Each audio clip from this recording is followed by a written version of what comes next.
There's no appreciation for freedom anymore.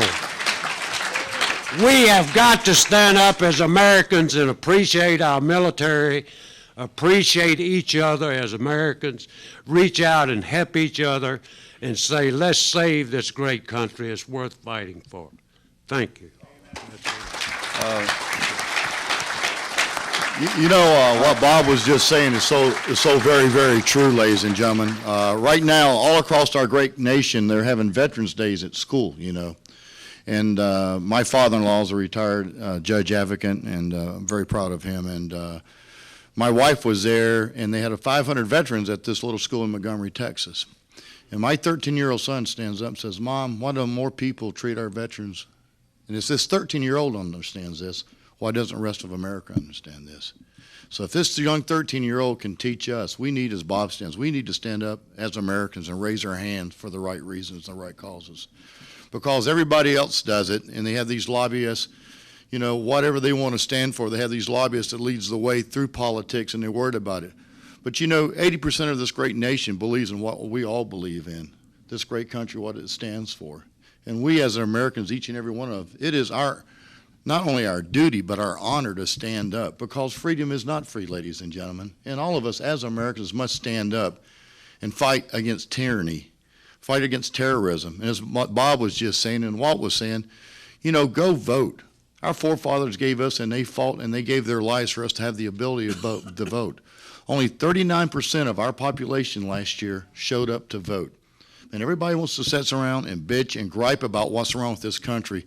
Well, damn it, do something about it. And that's all of our responsibility. It's our honor, and we must, as Americans, stand up and do something about it, all of us. Not just anybody hearing this thing, but you need to preach that word to every American that you see out there in the world. Thank you.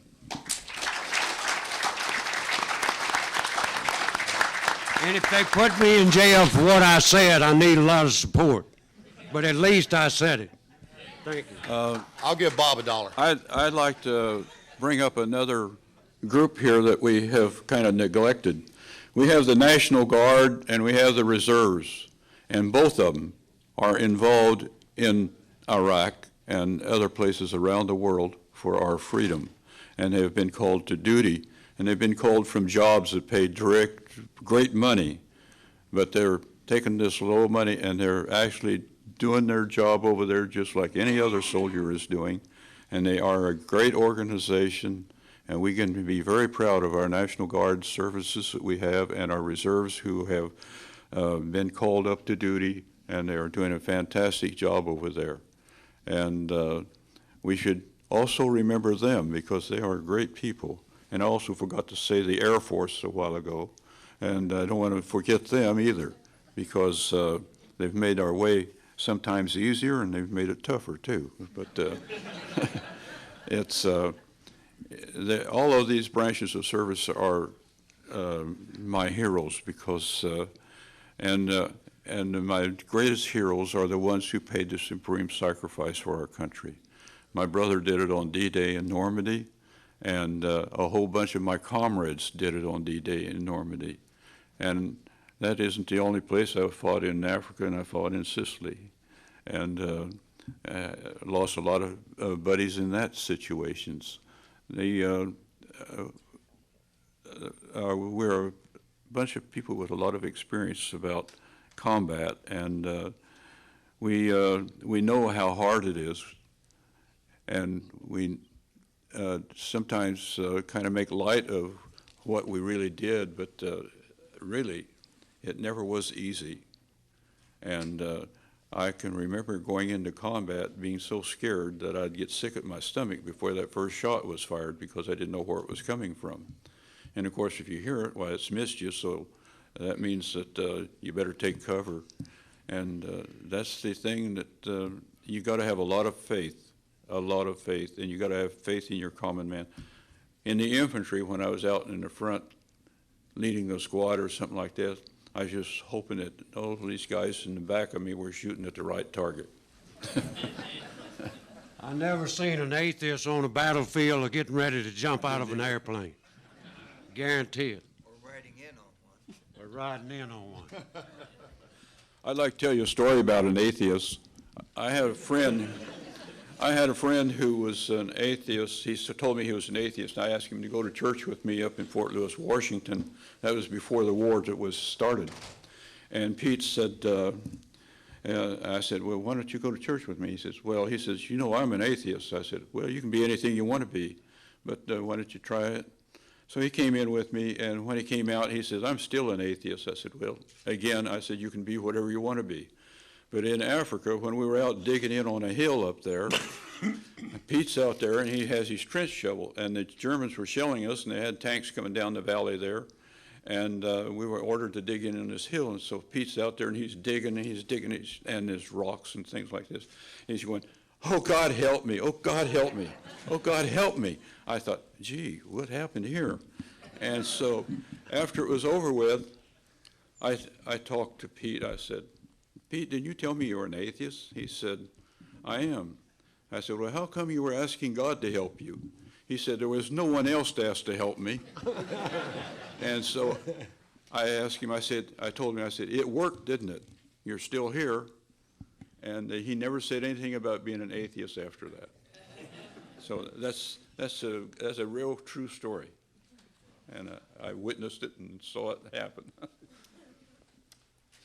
Do we have any other questions? Any questions? Yes. Mm-hmm.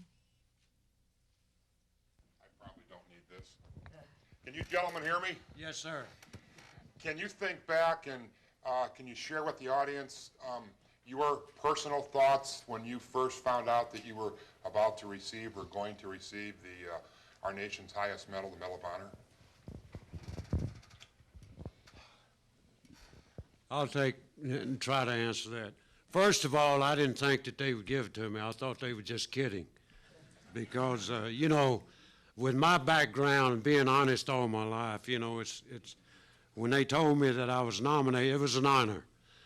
But when I finally got the word that I'd been honored, I was in Vietnam and I'd been shot in the foot. The true story, about 2 o'clock in the morning, the enemy was about to overrun the fire base, and the operations officer come running out of the bunker, and he said, Bob, he says, I got General Westmoreland on the telephone, which was an old TA-312 field telephone. And I said, what the hell does he want? Mortar rounds coming in, you know, and he says, he wants to give me some good news. So I got the general on the phone. He said, hey, Bob, I hear you're having a little rough time. I said, well, it's not so bad right now, but it might get bad in about an hour if we don't do something. But anyway, he says, I want to tell you that your Medal of Honor has been approved, and we're going to bring you back to Washington. I said, sir, I said, I don't think you're going to be able to get me out of here. He said, I think we'll be able to get you out of here. And I was really honored because they had the 4th Infantry Division, had a fire base nearby, and they brought a whole brigade down and secured the fire base to take one guy out that had been shot in the foot. And the NVA was running all over Khartoum. And we had young Americans that were so honored that they had an old, and I was a captain, by the way, at the time, because all the officers got killed and they made me an officer. But anyway, so they got me to the airfield and they flew me back, and I still didn't think I was going to get the Medal of Honor until I was standing in front. I have to tell you this whole story and not take away from the whole panel.